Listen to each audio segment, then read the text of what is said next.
What's up, YouTube? This is Sway. Basically, this is my first video of rating albums through the years, and I'm going by last year's 2015 and rating the best 5 hip-hop albums of that year. You can follow me on Twitter and on Instagram. If you want to follow me on Snapchat as well and see what I'm doing there, you can follow me right there. I put that shit right there in case you want to follow me. Alright, let's get to it. Let's start off at number 5. So coming at number 5, I have Joey Badass's Before the Money. This album is very like old school flow. If you ever heard of Joey Badass, you go check him out. He basically was brought up with this mixtape 1999, which is a classic. And he also has a mixtape called Summer Nights. Yeah, Summer Nights. This is a pretty good album too. If you have to go check it out, if you ever heard of him. So basically, this guy's from Brooklyn, New York. He's basically almost my age. He's actually a year younger than me. He's 20 years old. And his flow is basically, from the 90s. He grew up a kid, listening to hip-hop young as well. A lot of Biggie. You can hear a lot of Biggie in him, but he'll have that aggressiveness as well, like a West Coast type of thing. So if you haven't heard of this guy, he's really good. Go check out the album. It has a lot of hits. Actually, the first day this album came out, I really went to go copy it before I went to school. So I listened to the album that whole day. Maybe I listened to the album the whole 2 months. Yeah, I did. 2 months of listening to just the album, basically hearing what he's saying. A lot of lyrics that are to the point where you're like, damn, did he just say that? I mean, he's so young. How the fuck would he know that? So if you ever heard him, go check him out. I rate him at number 5 for 2015, the best album of hip hop that year. Joey Badass's Before the Money. Alright, so coming at number 4, we have the documentary number 2 from The Game. This album was released maybe almost the end of 2015. Basically, he dropped the documentary number 2 and part 2 of it, which is documentary 2.5. So this album was hyped up by Dr. Dre on Beats Radio. If you don't know what the fuck that is, it's basically a radio station type of thing on Apple Music. If you don't have it, well, yeah, it's basically it. He hyped it up saying that he thought that this album was going to be very big. Claimed that he had made beats for the album and collaborating in it as well. So I was pretty juiced when I heard that he was going to be a part of this album. You have Ice Cube in there. You got Kendrick Lamar in there. You got Drake, Well I Am. You got P Diddy in there screaming like always, pulling the DJ Khaled, just saying his name and just saying, yeah. But I mean, this album all together really well put. My favorite song on it's On Me, which is the one playing right now. Bars, basically. That's all I gotta say is bars. Documentary 2.5, my favorite song from that part is El Chapo, obviously, because I'm Mexican as fuck. And yeah, I mean, Documentary 2, really good rap album if you're into that. The Game has always been known for being gangster but lyrical at the same time, so that's something I enjoyed. And if that's something you enjoy as well, go check them out. The documentary number 2 is rated number 4 on the top 5 rap hip-hop albums of 2015. So let's see. Alright, so coming at number 3 is the Sixth God himself, Drake, with If You're Reading This, It's Too Late. So basically he dropped this album beginning of the year of 2015, which was around maybe February, I believe 14. That's when he dropped it. He didn't do any promotion for it. He just basically like here you go. In the beginning, I was pretty skeptical about it because he just went from being all this lovey soft Drake to I can make slaps too. So I mean, it was pretty a really different approach from Drake. I really liked it a lot. This whole album has a lot of hits, produced by 40, his main producer. You have a couple of Party Next Door produced on it as well. My favorite songs from this album are Know Yourself, 10 Bands, Jungle is one of my favorites. Really nice song. If you like that soft R&B flow of Drake, which I do. I really like it. It's something different, you know. It's not like rap, rap, rap, rap. He's throwing in some R&B that he could, you know, he could do that as well and get hits from it. So if you're reading This Is Too Late, amazing album. Well, it's considered a mixtape, but it's an album, all right. Everybody knows that he sold this shit. I mean, if you can't make a mixtape and sell it, that's not how it works. It's considered an album, but it's a mixtape. But if you haven't heard it, go check it out. I mean, everybody has heard it to this point. I mean, everyone has seen the memes. Everybody has seen him perform it.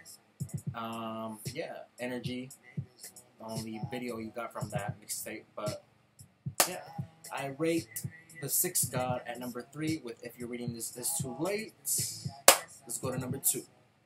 Alright, so at number 2 we got KENDRICK with To Pimp a Butterfly. This album, for me personally, I was kind of disappointed. But I mean, it was something different from Kendrick. I was so used to Kendrick being so aggressive, from Section 80, from Overly Dedicated to Good Kid, Mad City. I was expecting that fire, that, you know, that heat from those previous projects to come to this one, but he came with this album with a funk, soul type of approach, which is, I mean, pretty cool, because, you know, hip-hop was kind of based on that, but it didn't really live up to my expectations from what I thought Kendrick was going to do. There's a lot of good songs from here that honestly I can't really hate on. King Kunta is my favorite. You have I love I. These Walls, pretty good ass song. You also have Alright, which is a dope song too. So this album, even though it really didn't live up to my expectations, it's still Kendrick. He's still one of the greatest right now representing hip hop of our generation. And I can't really say, you know, he's the worst. I can't leave it at number 5 because it's just Kendrick Lamar, you know. He comes with lyrics. He comes with fire. If you listen to For Free, that song is just him spitting like amazingly fast. And it's just, you know, it's amazing to see what a rapper of his like type can do. He grew up in Compton, listening to Dr. Dre, listening to NWA. For him to, you know, be influenced by that and to come and spit basically a 2.0 version of that from the 90s, it's pretty amazing. I rate him at number 2. Probably all of y'all would probably say, oh no, you're wrong, number 1, but it didn't really live up to my expectations, but it's still a really good album. If you haven't heard of Kendrick, which everyone already has, go check him out. This album, I probably rate it maybe 3.5 out of 5 stars, my opinion. Yeah, so let's see who's number 1. Alright, so coming in at number 1, we have J. Cole with 2014 Forest Hills Drive.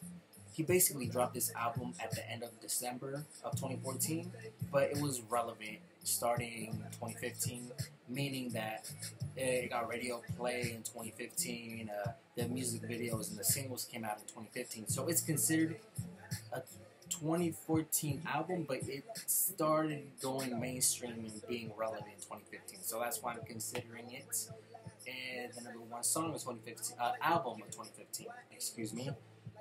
Basically, J. Cole is my favorite rapper. Anybody that knows me knows that J. Cole is my guy, my inspiration when it comes to even writing music myself. I have this album actually framed right there. It's the 2014 Forest Hills Drive one, and I also have his previous projects right there. You have the Cold World, the Sideline Story, which is his freshman album. You have Born Sinner right there, and then on the side right there, I don't know if you can see, but it's the 2014 Forest Hills Drive. Yeah, basically J. Cole, he's the whole package. He's lyrical. He can spit bars. He can go like poetic from Love Yours to fucking nasty and dope flow to Tell It to Cities. I actually went and visited his house, the 2014 Forest Hills Drive house in North Carolina, Fayetteville. That's where he's from. I actually have the picture right here if you want to take a look. That's the famous 2014 Forest Hills Drive house. He actually took that album cover right there. It's me and my girlfriend that right now she's in the army, about to be shipped to South Korea pretty soon. So I basically spend the time by myself, and I'm basically gonna start vlogging about music because it's my shit. So yeah, I mean, J. Cole, if you haven't listened to him, you've been living under a fucking rock. If you have listened to him, you know that he's a pretty cool rapper, very humble. The little things I know about J. Cole is that he hasn't even bought a house yet, being a millionaire that he is. You know, usually rappers go and flaunt their money like fucking all these basic ass rappers like Ty Dolla $ign or Future and all those bullshit ass rappers. They go over here flaunt their money, go into strip clubs. J. Cole is more of a humble person. He gives to the community, and he's just a humbling and amazing guy to be around.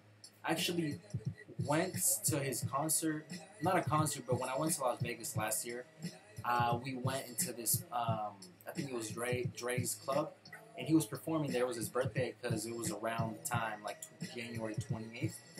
So I went there, and it was basically, he was literally like a couple feet from me. He was spitting on his old shit. It was his birthday party, but they were like doing something for him. Busta Rhymes was there. You had a couple of other artists up in there. It was funny though because there's a story where my girlfriend always gets mad that there was a girl trying to come on top of me and trying to twerk on me, and I was like, nah, I'm trying to see J. Cole because, you know, I've always listened to his shit since he came out with the warm up, which is the first thing I ever heard from him, and I was just amazed.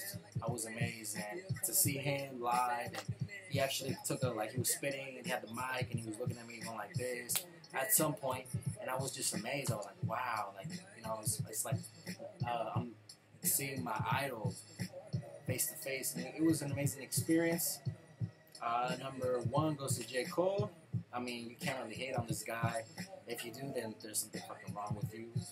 But let me know what you think. You could name your top 5 hip-hop albums on my comments. And yeah, alright, so peace. I'll probably do top 5 albums of 2014 next time. So yeah, see you later.